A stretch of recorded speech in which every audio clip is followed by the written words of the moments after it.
आज मैं खड़ी हूँ राजापुर क्षेत्र में। मैं ऐसे आपसे एक प्रत्याशी नए चेहरे से मिलाना चाहती हूँ। उनका उद्देश्य है कि 2022 का चुनाव आने वाला है विधानसभा का, तो मेरी तैयारी 2 साल से लगातार हो रहा है। वैसे भी मैं डॉक्टर हूँ, अभी भी मैं सेवा जनता करता हूँ। एक बहुत अच्छी बात है कि हम लोग बहुजन समाज से हैं और बचपन से ही बहुजन माइंड है कि नहीं, हम बहुजन हैं। ये बात सत्य है कि बसपा माइंड रहा है, हम एक तरह से बहुजन समाज के लोग रहे। और इसका जो शुरुआत हुई या मैंने इसकी जो कोशिश की, एक तरह से मैंने जो सोचा कि मैं कभी, ये 2 साल पहले से ही मेरी प्लानिंग थी कि मैं ऐसा कुछ, अगर आने वाले भविष्य में अगर लोगों ने सपोर्ट साथ दिया तो मैं कोशिश करूँगा कि मैं इस चीज़ को आगे बढ़ाऊँ। मैंने देखा कि एक लेडीज सिर्फ इसलिए एक्सपायर हो जाती है क्योंकि वहाँ पे स्वास्थ्य की सुविधाएं नज़दीक नहीं होने की वजह से उस लेडीज़ का ब्लड 2 ग्राम था, वो एक्सपायर हो गई। अगर यदि उसको सही समय पे हॉस्पिटल पहुँचा दिया गया होता तो बच गई होती, ठीक। लेकिन उसके स्वास्थ्य सुविधा सही न मिलने की वजह से वो लेडी एक्सपायर हो जाती है। और मैंने उसको देखा, तब मुझे वो घटना मुझे झकझोर दी कि क्या हम अपने लिए या अपने समाज के लिए या अपने क्षेत्र के लिए कितना भी नहीं कर सकते कि कम से कम सही सुविधाएं मिल जाएं। ये मेरे जीवन में एक अलग बदलाव या मोड़ देने की कोशिश कर रहा कि मैं कुछ करूं।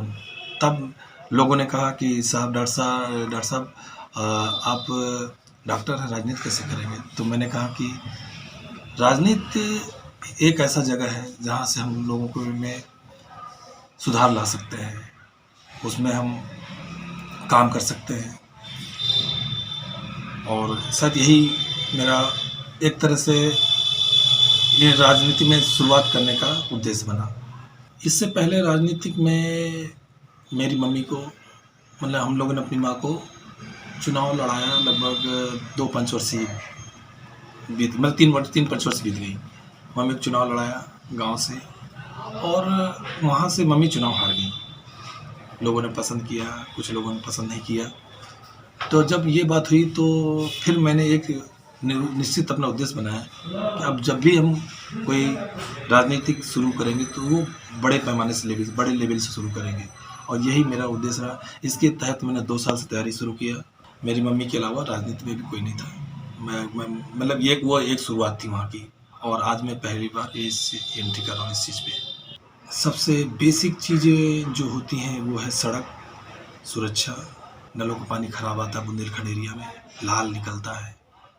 सड़कें ऐसी ख़राब पड़ी हैं, सब लोग सड़कों में किसी तरह से आप चले जाइए, मतलब बुंदेलखंड की सड़कें ऐसे लग रही हैं जैसे यूपी की, वो यूपी की है ही नहीं है, वो यूपी से अलग है बिल्कुल। जबकि यूपी का दूसरा एक कोना छोर है, एक कोना है जो पूरा तरह विकसित है, वही बुंदेलखंड आपका विकास से बहुत पीछे चला जा रहा है। इस स्वास्थ्य को लेकर के, स्वास्थ्य तो दूर, गांव हमारे बुंदेलखंड के एरिया के जितने गांव बसे लगभग दूर दराज बने हैं, वहाँ से रोडें अच्छी नहीं है। किसी का डिलीवरी आना है तो टाइम पे नहीं पहुँच पा रही है। अगर वो टाइम पे नहीं पहुँच पा रही, कहीं ना कहीं हम लोग सब इसके लिए कोशिश करें कि ये सब चीज़ें व्यवस्थित हों। और जब तक हम कोई नई शुरुआत नहीं करेंगे तब तक उसमें कुछ शायद बार संभव ना हो पाए। खबर लहरिया, आपकी खबर आपकी भाषा।